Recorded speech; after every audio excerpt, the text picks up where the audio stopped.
The morning light filtered through the tall windows of the Appalachian Heritage Museum in Asheville, casting long shadows across rows of carefully preserved photographs that lined the exhibition hall. Margaret Chen had worked as the museum's lead curator for nearly 15 years, and in that time she had catalogued thousands of images documenting life in the mountain communities of western North Carolina during the late 19th and early 20th centuries. Her days followed a comfortable rhythm of research, restoration work, and the occasional guided tour for visiting scholars or enthusiastic history students who wanted to understand how their ancestors had lived in these rugged highlands. The museum itself occupied a restored Victorian mansion that had once belonged to a timber baron, and its rooms now housed an impressive collection of daguerreotypes, tintypes, and early photographic prints that captured weddings, harvests, family gatherings, and the daily struggles of mountain life. Margaret took particular pride in the wedding photography collection, which filled an entire room on the second floor and represented one of the most comprehensive archives of Appalachian marriage customs in the entire region. Each photograph told a story of community bonds, family traditions, and the blending of Scottish, Irish, and German heritage that had shaped the cultural landscape of these mountains. She had spent countless hours researching the families depicted in these images, tracing lineages through census records and church registries, and occasionally connecting with descendants who were thrilled to discover visual evidence of their great-great-grandparents' special days. The collection had grown substantially over the years as local families donated their treasured heirlooms, trusting the museum to preserve these fragile memories for future generations who might otherwise never know the faces of their ancestors. On this particular Tuesday in late September, Margaret was preparing for the museum's annual autumn exhibition, which would focus on wedding traditions and courtship rituals in the Appalachian region during the 1880s.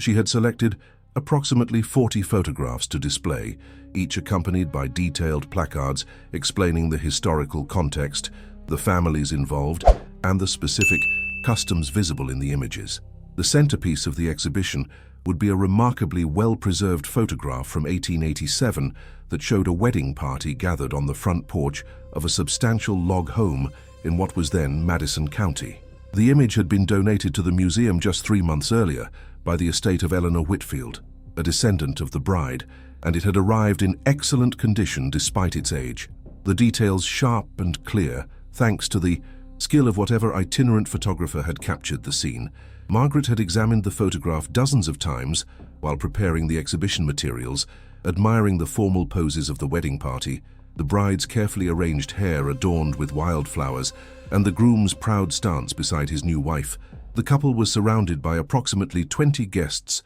all dressed in their finest clothes, their faces showing the mixture of solemnity and joy that characterized such important occasions in communities where celebrations were rare and deeply meaningful. Behind the group, the log home rose 2 stories high, its windows reflecting the afternoon light, and to the left of the frame, a split-rail fence marked the boundary of what appeared to be a well-maintained farmstead. Everything about the image spoke of prosperity, community support, and the hopeful beginning of a new family unit in a place where survival often depended on the strength of kinship networks and mutual assistance. As Margaret carefully removed the photograph from its archival sleeve to place it in the exhibition frame, she noticed something she had somehow overlooked in all her previous examinations, a detail so subtle that it had escaped her attention until this moment when the morning light struck the image at just the right angle. In the upper window of the log home, barely visible behind the wavy glass that was common in that era,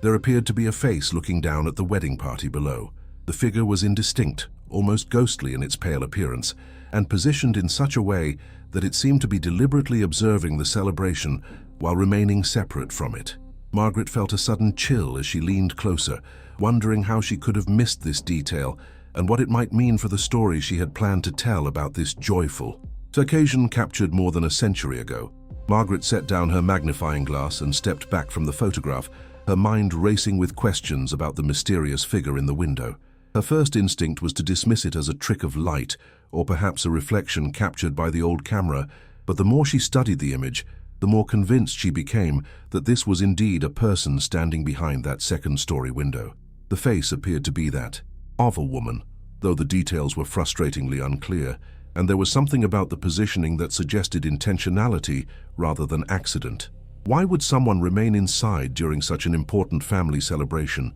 Was this person ill or perhaps unwelcome at the gathering for some reason that the formal poses and careful composition of the photograph deliberately obscured? She immediately pulled out the donation paperwork that had accompanied the photograph, searching for any additional information about the image or the family it depicted. The documentation identified the couple as Thomas and Sarah Brennan, married on October 15th in 1887 at the Brennan family homestead in what was then a remote section of Madison County. Eleanor Whitfield, the donor, had included a brief typed note explaining that Sarah Brennan was her great-grandmother and that the photograph had been preserved in the family for generations, passed down through the female line along with a few pieces of jewelry and a handwritten recipe book. There was no mention of anyone being absent from the photograph, no explanation for why someone might have remained inside the house, and no family stories that might shed light on this peculiar detail that now seemed to dominate Margaret's perception of the entire image.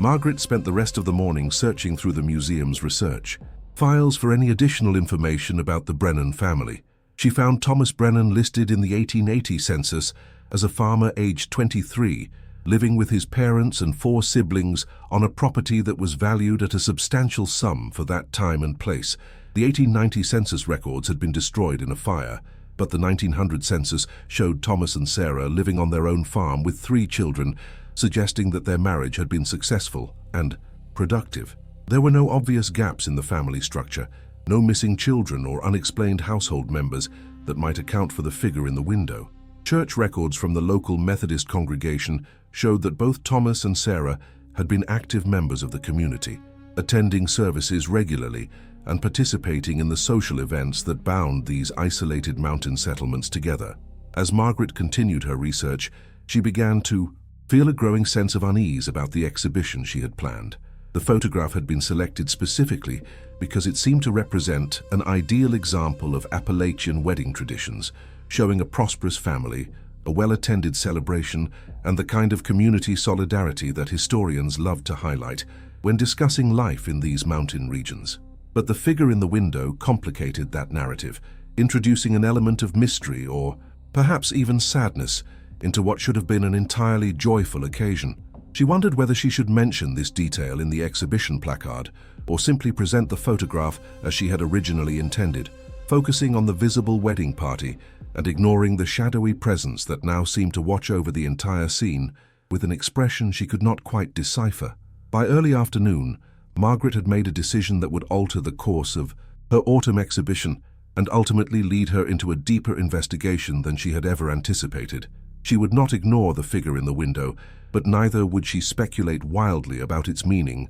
without gathering more evidence. Instead, she would reach out to Eleanor Whitfield's family, hoping that someone might remember stories or possess documents that could explain this mysterious detail. She would also examine other photographs from the same time, period and region, looking for similar anomalies that might suggest either a photographic convention she had overlooked or perhaps a broader pattern of hidden stories within these seemingly straightforward family portraits. The photograph that had seemed so perfect for her exhibition had become a puzzle that demanded solving, and Margaret felt the familiar thrill of historical detective work beginning to take hold of her imagination. Margaret's first breakthrough came 3 days later, when she managed to contact James Whitfield, Eleanor's grandson, who still lived in the Asheville area and maintained an interest in his family's history. When she called to ask whether he knew anything about the 1887 wedding photograph, there was a long pause on the other end of the line before James admitted that his grandmother had mentioned something unusual about that particular image shortly before her death. Eleanor had told him that there was a sad story connected to the photograph, something about a sister who had not been able to attend the wedding, but she had been too ill at the time to provide details, and James had assumed it was simply the confused memory of a woman in her final days. Now, hearing that Margaret had noticed something unusual in the photograph itself, James became intensely curious and agreed to search through the boxes of family papers that he had inherited, but never fully examined. 2 weeks passed before James called Margaret back, his voice trembling with excitement as he explained that he had found a small leather journal tucked inside a Bible that had belonged to Sarah Brennan herself. The journal contained only about 30 pages of entries, written in a careful hand, that became increasingly shaky toward the end, and it appeared to cover the period from Sarah's engagement to Thomas through the first year of their marriage. James offered to bring the journal to the museum so that Margaret could examine it, warning her that some of the entries were difficult to read due to fading ink and water damage, but promising that there were definitely references to the wedding day and to someone named Catherine who seemed to play an important role in Sarah's thoughts during that period. Margaret could barely contain her anticipation as she waited for James to arrive, sensing that this journal might finally provide the context she needed to understand the mysterious figure in the window. When James arrived at the museum the following afternoon, he carried the journal in a protective plastic sleeve, handling it with the reverence of someone who understood its historical value, even if he had not yet fully explored its contents. Margaret carefully opened the journal on her examination table, using cotton gloves to turn the fragile pages, and immediately noticed that Sarah's handwriting was remarkably clear and expressive, despite the limitations of the materials she had used. The early entries described Sarah's courtship with Thomas, her excitement about their upcoming marriage, and her hopes for their future together on the farm that Thomas's father had promised to help them establish. But interspersed with these happy anticipations were references to Catherine, described as Sarah's younger sister, who had apparently been suffering from a prolonged illness that had confined her to bed for several months leading up to the wedding date. The entry, dated October 14th, the day before the wedding, revealed the source of the shadow that Margaret had detected in the photograph. Sarah wrote about her conflicted feelings as she prepared for the ceremony, expressing joy about her marriage to Thomas, but deep sorrow that Catherine would not be able to stand with her as they had always planned when they were children, dreaming about their future weddings. Catherine's condition had worsened in recent weeks, and the doctor had advised that she should not attempt to come downstairs or participate in any activities that might tax her limited strength. Sarah described visiting Catherine's room that evening, sitting beside her bed and describing all the preparations, and Catherine had made Sarah promise that she would not let sadness about her absence spoil the celebration that the whole community had been anticipating. The entry ended with Sarah's prayer that Catherine might recover soon, and that they would have many years together as sisters, sharing the joys and challenges of married life in their close-knit mountain community. Margaret felt tears forming as she read Sarah's words, understanding now that the figure in the window was not something sinister or mysterious, but rather a poignant testament to Catherine's determination to witness her sister's wedding despite her physical limitations. The young woman had positioned herself at the upstairs window, probably with considerable effort and discomfort, so that she could watch the ceremony and see Sarah in her wedding dress surrounded by family and friends. The photographer, focused on capturing the formal arrangement of the wedding party on the porch, had probably never noticed Catherine's pale face behind the wavy glass, or perhaps had noticed, but understood that this was a private moment of connection between sisters that did not need to be acknowledged or explained. What Margaret had initially perceived as an unsettling anomaly was actually a deeply moving example of familial love and the sacrifices that people made to participate in important moments, even when circumstances conspired against them. Armed with this new understanding, Margaret dove deeper into researching Catherine's story, driven by a need to honor the young woman who had been literally overlooked for more than a century. She returned to the census records with fresh eyes, and this time she found Catherine Brennan listed in the 1880 census as Sarah's younger sister, aged 15 at that time, living in the household of their parents along with 3 other siblings. The 1900 census, however, showed no trace of Catherine in any household in Madison County or the surrounding areas, suggesting that she had either married and moved away, or more ominously that she had not survived the illness that had confined her to that upstairs room during Sarah's wedding. Margaret felt a growing urgency to discover Catherine's fate, sensing that the complete story of the photograph could not be told without knowing what had happened to the young woman whose ghostly presence had initially seemed so mysterious and troubling. James Whitfield proved to be an invaluable ally in this investigation, as enthusiastic about uncovering his family's hidden history as Margaret was about solving the puzzle that had disrupted her exhibition plans. Together, they searched through boxes of family documents, finding letters, receipts, and scattered pages from other journals that gradually filled in the details of life in the Brennan household during those crucial years. They discovered that Catherine had been considered the beauty of the family, admired for her singing voice and her skill with needlework, and that she had attracted the attention of several young men in the community before her illness had struck. The nature of her illness was never clearly identified in the documents they found, but references to weakness, difficulty breathing, and a persistent cough suggested tuberculosis, which was common in the mountain communities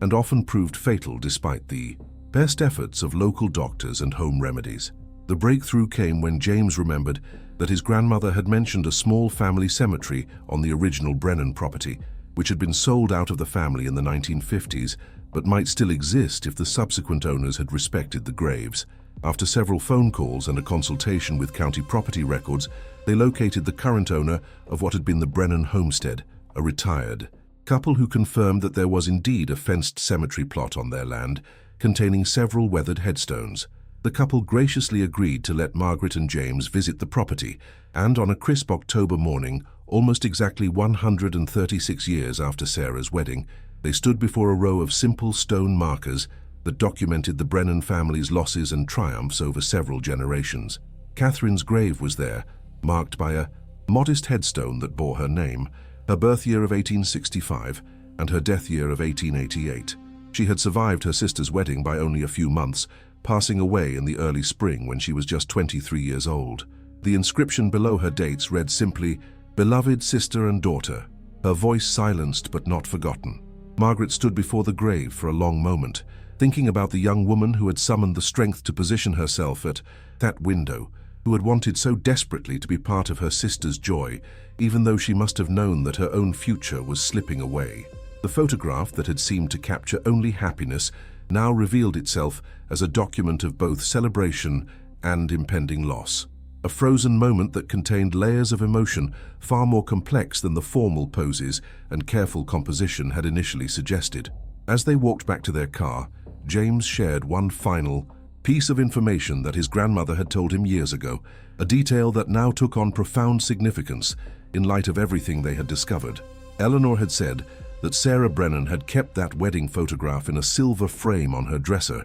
for her entire life, and that she had been known to speak to it sometimes when she thought she was alone, as if she were having a conversation with someone only she could see. When Sarah died in 1954, at the age of 90, the photograph had been found carefully wrapped in a piece of white linen, along with a pressed wildflower and a lock of dark hair tied with a faded blue ribbon. The family had assumed these items were wedding mementos, but now it seemed clear that they were Sarah's way of keeping Catherine close, of preserving the memory of the sister who had loved her enough to endure discomfort and weakness just to witness her moment of happiness from that lonely window. Above the celebration, Margaret returned to the museum with a completely transformed understanding of the photograph and a new sense of responsibility about how to present it to the public. The autumn exhibition was scheduled to open in just 2 weeks, and she now faced a decision about how much of Catherine's story to include in the display. On one hand, the tale of the sister watching from the window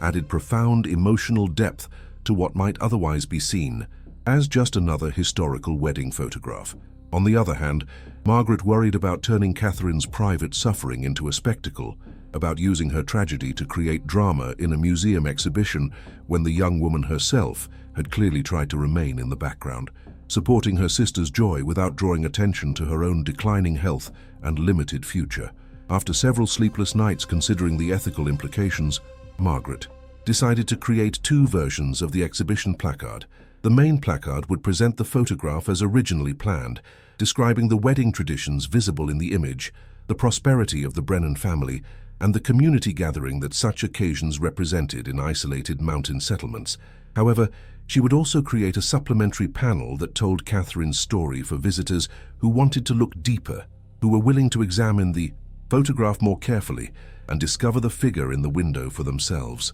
This approach felt respectful of both sisters, honoring Sarah's joyful day while also acknowledging Catherine's loving presence and the sacrifice she made to participate in the only way her failing health allowed. James Whitfield enthusiastically supported this approach and offered to loan several items from his family collection to enhance the exhibition. He provided Sarah's journal, open to the October 14th entry, that described her visit to Catherine's room, as well as the pressed wildflower and lock of hair that had been found with the photograph after Sarah's death. He also contributed a small tin-type portrait of Catherine, taken around 1883, showing a lovely young woman with dark hair and a gentle smile, her eyes bright with intelligence and warmth. This portrait would allow visitors to see Catherine as she had been before illness had reduced her to that pale figure behind wavy glass, to understand that she had been a real person with hopes and dreams that had been cut short by circumstances beyond anyone's control. As Margaret worked on finalizing the exhibition, she began to notice details in the wedding photograph that she had previously overlooked, elements that took on new meaning now that she understood the complete context. The way Sarah's head was tilted slightly upward, as if she were looking toward that second-story window rather than directly at the camera. The fact that Sarah's bouquet included not just the expected roses and ivy, but also sprigs of rosemary, which Margaret knew from her research was traditionally associated with remembrance and had often been included in funeral arrangements as well as wedding bouquets. The positioning of the wedding party, which left a small gap in the arrangement that might have been intended for one more person, a space that remained empty but somehow acknowledged in the careful composition of the group. The exhibition opened on a Saturday morning in mid-October, and Margaret was surprised by the immediate response from visitors who discovered Catherine's story. Many people spent long minutes studying the photograph, searching for the figure in the window, and then reading Sarah's journal entry with visible emotion. Several elderly visitors shared their own family, stories of siblings or parents who had been absent from important occasions due to illness or other circumstances, and Margaret realized that Catherine's experience resonated across generations because it spoke to a universal human desire to be present for the people we love, even when our bodies or situations make that presence difficult or impossible. The photograph had become more than just a historical document. It had transformed into a meditation on love, loss, and the ways that families find to include everyone in their most important moments. The exhibition's unexpected success prompted Margaret to reconsider her entire approach to the museum's photographic collection, and she began to wonder how many other images contained hidden stories that had been overlooked or forgotten over the decades. She started systematically re-examining photographs that she had catalogued years earlier, looking for subtle details that might reveal complexities beneath the surface of formal poses and carefully arranged compositions. Within weeks, she had identified more than a dozen images that contained unusual elements: a child standing apart from a family group with an expression of profound sadness, a man whose clothing suggested recent mourning despite the celebratory nature of the gathering, a woman whose posture indicated advanced pregnancy that had been carefully concealed by the arrangement of other family members in front of her. Each discovery led Margaret deeper into archival research, and she began reaching out to descendants of the families depicted in these photographs, asking whether they possessed journals, letters, or oral histories that might explain the anomalies she had detected. The response was overwhelming, with dozens of families eager to share stories that had been passed down through generations but never formally recorded or connected to the visual evidence preserved in the museum's collection. Margaret found herself spending evenings and weekends conducting interviews, digitizing documents, and piecing together narratives that transformed static images into dynamic stories of human experience. The work was exhausting but deeply fulfilling, and she began to envision a new permanent exhibition that would showcase not just the photographs themselves, but the layered histories they contained. The Bourg story of Catherine and Sarah became the centerpiece of this expanded vision, serving as an example of how careful observation and thorough research could reveal dimensions of historical experience that might otherwise remain invisible. Margaret wrote an article about her discovery for a regional history journal, and the piece attracted attention from scholars and museum professionals across the country who were interested in new approaches to photographic interpretation and exhibition design. She was invited to present her findings at a conference on material culture and family history, where her talk about the figure in the window received enthusiastic responses from colleagues who recognized the potential for similar discoveries in their own collections. As winter settled over the mountains and the autumn exhibition drew to a close, Margaret received an unexpected letter from a woman named Patricia Brennan Morrison, who identified herself as a great-great-granddaughter of Catherine's older brother. Patricia explained that her branch of the family had preserved a collection of letters written by Catherine during the final year of her life. correspondence that had been addressed to a cousin who lived in Tennessee and had been returned to the family after that cousin's death in the early 20th century. Patricia had heard about the exhibition through relatives and wanted to know whether Margaret would be interested in examining these letters, which she believed might contain additional information about Catherine's thoughts and feelings during the period surrounding Sarah's wedding. Margaret immediately arranged to meet with Patricia, and when she finally held Catherine's letters in her hands, she felt as though she were touching a direct connection to the young woman whose face had looked down from that window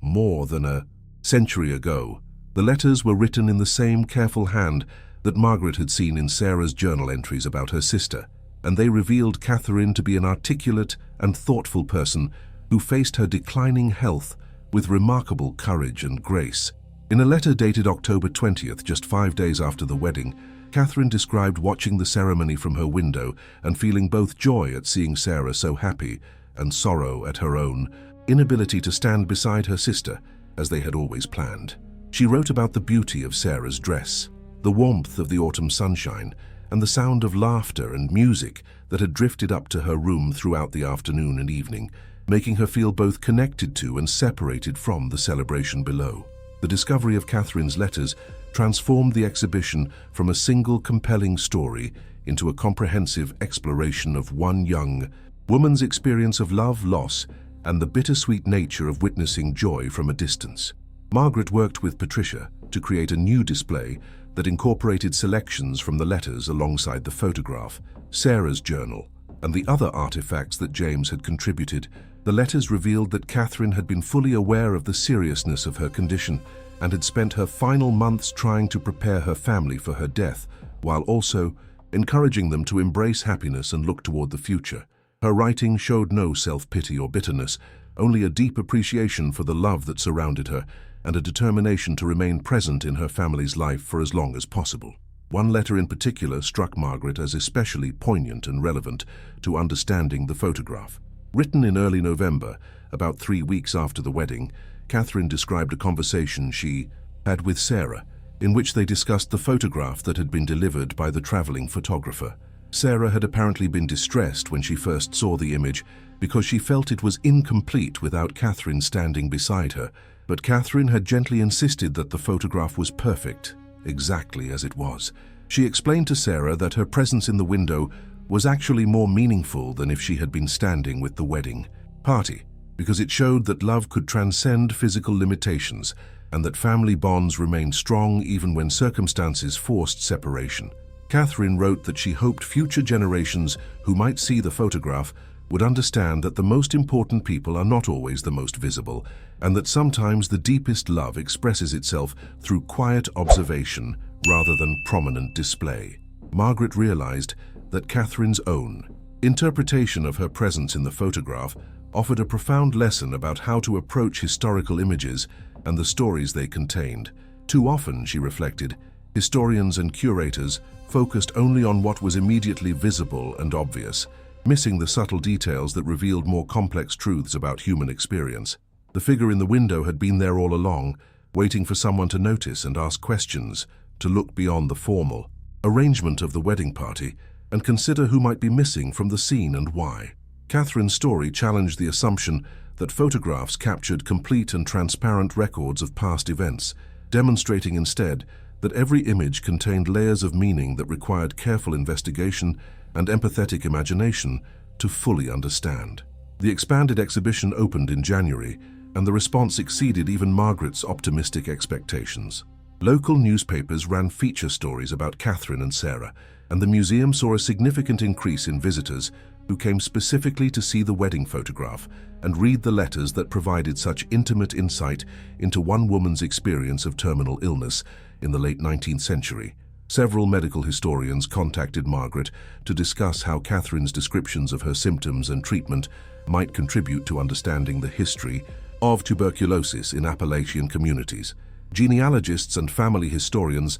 praised the exhibition for demonstrating the value of preserving personal documents and oral histories alongside photographic evidence, noting that the combination of sources created a much richer and more nuanced picture of the past than any single type of evidence could provide alone. Perhaps most gratifying to Margaret were the responses from ordinary visitors who found personal meaning in Catherine's story. The museum's comment book filled with reflections from people who had experienced similar situations in their own lives, watching important family events from hospital beds, participating in celebrations via video calls while separated by distance or illness, or supporting loved ones through their happy moments while privately struggling with grief or pain. Catherine's presence in the window resonated across more than a century because it spoke to timeless aspects of human experience: the desire to be present for the people we love, the courage required to celebrate others' joy even when facing our own sorrow, and the many ways that families find to include everyone in their most meaningful moments, regardless of the obstacles that might seem to make such inclusion impossible. As spring arrived and the exhibition continued to draw visitors, Margaret began working on a book project that would explore not just Catherine's story, but also the broader implications of her discovery for how museums and historians approach photographic evidence. She had been contacted by a university press that specialized in material culture studies, and they were enthusiastic about publishing a volume that would combine scholarly analysis with accessible narrative storytelling. The book would use the wedding photograph as a case study for demonstrating how seemingly simple historical images could reveal complex layers of meaning when examined with care, curiosity, and a willingness to pursue unexpected details that disrupted conventional interpretations. Margaret spent months conducting additional research, tracking down every available document related to the Brennan family and the community in which they had lived. She discovered land records showing that Thomas and Sarah had indeed established a successful farm, eventually expanding their holdings to include more than 200 acres of productive land. She found school records indicating that their children had received educations that were unusually comprehensive for rural mountain communities of that era, suggesting that Sarah had prioritized learning and cultural development despite the practical demands of farm life. She located a brief obituary for Sarah published in a local newspaper in 1954, describing her as a beloved member of the community who had been known for her kindness to neighbors and her dedication to preserving family history and traditions. Most significantly, Margaret discovered that Sarah had been instrumental in establishing a small lending library in her community in the early 20th century, donating books from her own collection and organizing fundraising efforts to acquire additional volumes. Several people who had known Sarah in her later years remembered her as someone who loved to tell stories about the old days and who had a particular gift for making historical events and people come alive through vivid descriptions and emotional insight. Margaret realized that Sarah's commitment to preserving and sharing stories was directly connected to her experience of losing Catherine, that the sister who had watched from the window had inspired a lifetime of efforts to ensure that people and their experiences would not be forgotten or reduced to simple facts in official records. The book project also led Margaret to reflect on her own role as a curator and historian, and on the responsibilities that came with interpreting and presenting other people's lives to public audiences. She had initially been drawn to Catherine's story by curiosity about an unusual detail in a photograph, but the investigation had evolved into something much more profound: a meditation on memory, loss, and the ways that families create meaning in the face of tragedy. Margaret understood that she had been entrusted with intimate details of the Brennan family's private experiences, and that she had an obligation to present those details with respect, accuracy, and sensitivity to the emotional dimensions of the story. The figure in the window was not just a historical curiosity or an interesting puzzle to be solved. It was evidence of a real person's love and courage, and it deserved to be honored as such. As Margaret wrote the final chapters of her book, she returned repeatedly to Catherine's letter about the photograph, the one in which she had explained to Sarah that her presence in the window was meaningful precisely because it was subtle and easily overlooked. Catherine had understood something important about how people would view the image in the future, that they would initially see only the obvious elements of the wedding celebration, but that some observers might eventually notice the figure behind the glass and ask questions about who she was and why she was there. In a sense, Catherine had been speaking directly to Margaret across more than a century, inviting her to look more carefully, to investigate more thoroughly, and to tell the complete story, rather than settling for the surface narrative. The photograph had been waiting all along for someone who would accept that invitation and Margaret felt honored to have been the person who finally noticed and responded. The book was published in the autumn, exactly 2 years after Margaret had first noticed the figure in the window, and it received enthusiastic reviews from both academic journals and popular media outlets. Historians praised Margaret's meticulous research and her sensitive handling of personal documents, while general readers responded to the emotional power of Catherine's story and the insights it offered into family relationships and the experience of terminal illness in earlier eras. The book sparked conversations about how museums could make their collections more accessible and meaningful to contemporary audiences by emphasizing the human stories behind historical artifacts, rather than simply presenting objects as examples of particular time periods or cultural practices. Margaret found herself at the center of a broader movement within the museum community to reconsider how photographic collections were catalogued, displayed, and interpreted for public audiences who increasingly wanted to connect with the past on an emotional and personal level, rather than simply absorbing factual information about dates and events. Margaret was invited to give talks at museums and universities across the country, and she found that audiences were consistently moved by the story of the two sisters and the photograph that had preserved their connection across more than a century. Many people asked whether she had discovered other similar stories in the museum's collection, and Margaret was pleased to report that her systematic re-examination of the photographic archive had yielded dozens of images, with hidden depths that were now being researched and prepared for future exhibitions. She had trained several interns and volunteer researchers in her methods of careful observation and thorough investigation, creating a team that could continue the work of uncovering and preserving the complex human stories that historical photographs contained. Each new discovery reinforced Margaret's conviction that every image in the museum's collection deserved the same level of careful attention that she had given to the Brennan wedding photograph, and she began developing training materials and workshops that would help other institutions adopt similar approaches to their own collections. The Brennan family descendants, who had been so generous in sharing their documents and memories, remained actively involved in the ongoing work of interpreting and presenting Catherine's story. James Whitfield and Patricia Morrison both participated in public programs at the museum, sharing their perspectives on what it meant to discover previously unknown aspects of their family history and how that discovery had changed their understanding of their own identities and connections to the past. They spoke movingly about the experience of reading Catherine's letters and feeling as though they were getting to know a relative who had died long before they were born, and about the responsibility they felt to honor her memory by ensuring that her story was told accurately and respectfully. Other Brennan descendants came forward with additional family artifacts and stories, creating an ever-expanding archive that documented not just Catherine's life, but the experiences of multiple generations of the family as they adapted to changing economic conditions, social expectations, and cultural values in the Appalachian region. As the second anniversary of the exhibition's opening approached, Margaret organized a special commemoration event that would bring together everyone who had contributed to uncovering and sharing Catherine's story. The event would take place at the museum on October 15th, the exact anniversary of Sarah and Thomas's wedding, and would include readings from Catherine's letters, a presentation about the research process, and an opportunity for visitors to share their own stories about family photographs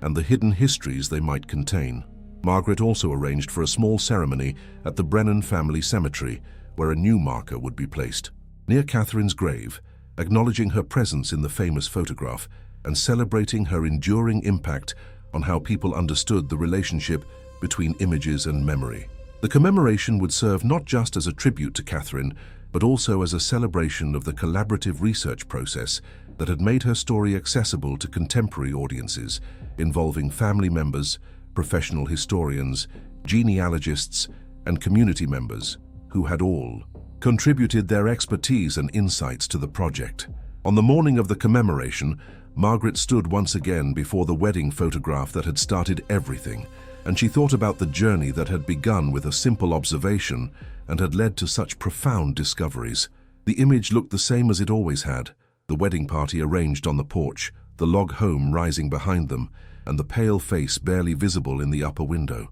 But Margaret's understanding of what she was seeing had been completely transformed by 2 years of research, conversation, and reflection. She no longer saw just a historical document or an interesting puzzle. She saw evidence of love that transcended physical limitations, of a family's determination to remain connected despite tragedy, and of one young woman's courage in facing death while still finding ways to celebrate life and support the people she cherished. Most, the photograph had become a window not just into the past, but into timeless aspects of human experience that continued to resonate with contemporary audiences who recognized in Catherine's story echoes of their own struggles to remain present for loved ones, despite the obstacles that illness, distance, or circumstance might create. The commemoration event drew a crowd that far exceeded the museum's expectations, with more than 200 people gathering to honor Catherine's memory and celebrate the power of historical investigation to reveal hidden truths.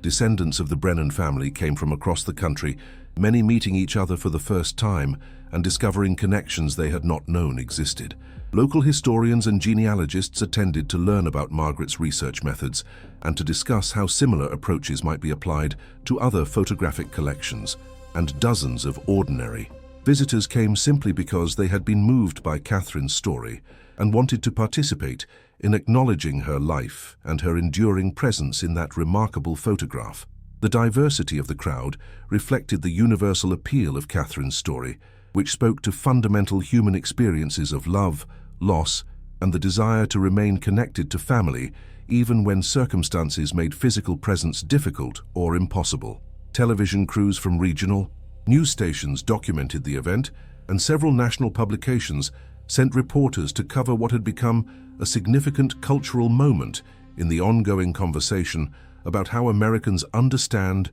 and preserve their family histories. Margaret's presentation focused on the lessons she had learned from investigating the figure in the window, emphasizing that historical research required not just technical skills and access to archives, but also empathy, imagination, and a willingness to ask questions about what might be missing from the obvious narrative. She talked about the importance of listening to family stories and preserving personal documents, noting that Sarah's journal and Catherine's letters had been essential to understanding the photograph's full meaning, and that without those written records, the figure in the window might have remained forever mysterious and unexplained. She encouraged everyone present to examine their own family photographs more carefully, to ask older relatives about the stories behind the images, and to preserve those stories for future generations who would otherwise have no way to understand the complex human experiences that photographs could only partially capture. Margaret also discussed the collaborative nature of historical research,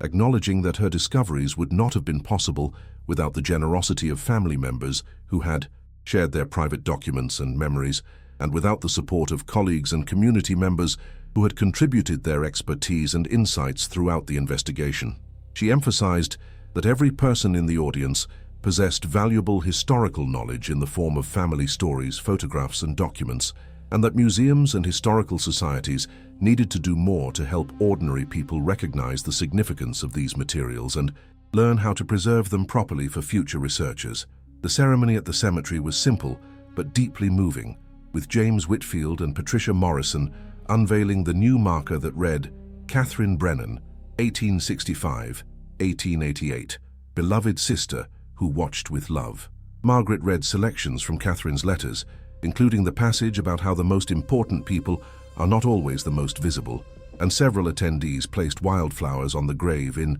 tribute to a woman they had never known, but whose story had touched their hearts. As they stood in the quiet cemetery surrounded by the mountains that had been home to the Brennan family for generations, Margaret reflected on how this investigation had changed her understanding of her work as a curator and historian, teaching her that the past was not a collection of fixed facts and dates, but rather a living presence that could still speak to contemporary concerns and illuminate timeless aspects of human experience. The ceremony concluded with a moment of silence during which many attendees found themselves thinking not just about Catherine, but about their own family members who had been lost to illness or time, and about the photographs and documents that preserved the memories of those loved ones for future generations to discover and cherish. Several people approached Margaret after the ceremony to share their own stories of discovering hidden details in family photographs, and she realized that Catherine's story had inspired a broader movement of people who were now looking at their own family archives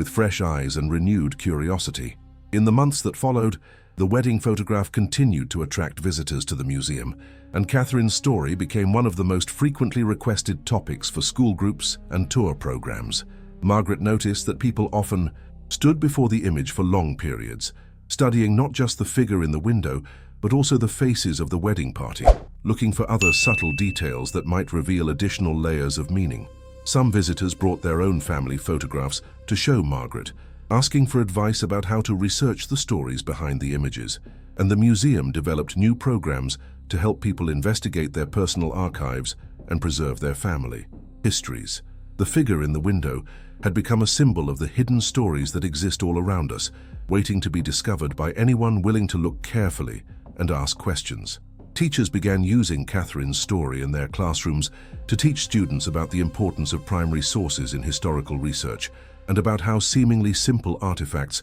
could reveal complex truths when examined with care and curiosity. The museum created educational materials based on Margaret's research methods, distributing them to schools throughout the region and making them available online for educators across the country who wanted to help their students develop skills in historical investigation and critical thinking. Margaret received letters and emails from people around the world who had been inspired by Catherine's story to investigate their own family photographs and had made remarkable discoveries as a result. A woman in California found evidence in a family portrait that her great-grandmother had been pregnant at the time of her wedding, explaining family stories about an unusually short engagement that had puzzled descendants for generations. A man in Maine discovered that a figure he had always assumed was a family servant in an old photograph was actually a mixed-race relative whose existence had been deliberately obscured in official family records. A researcher in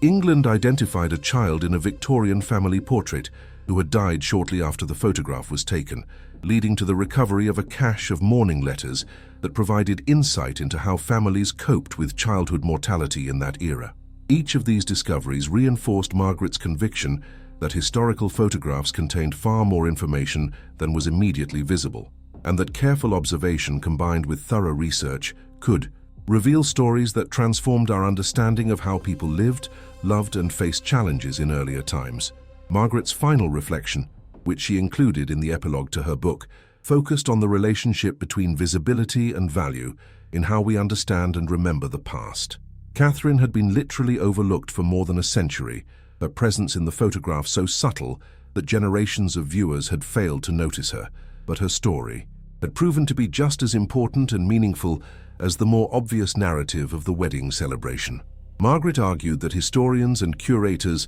had a responsibility to look beyond the prominent and the obvious, to seek out the figures in the windows of historical records, and to ensure that their experiences were acknowledged and honored. Every photograph, every document, every artifact contained multiple stories, and the work of understanding the past required patience, curiosity, and a commitment to discovering the full complexity of human experience, rather than settling for simple or convenient narratives. The figure in the window had taught Margaret that the most profound truths are often the ones that require the most effort to uncover, and that the rewards of that effort extend far beyond academic knowledge to touch something essential about what it means to be human, to love, to suffer, and to find ways to remain connected to each other across all the barriers that time and circumstance might place in our way. Catherine's presence in that upstairs window, watching her sister's wedding with love despite her own declining health, had become a powerful reminder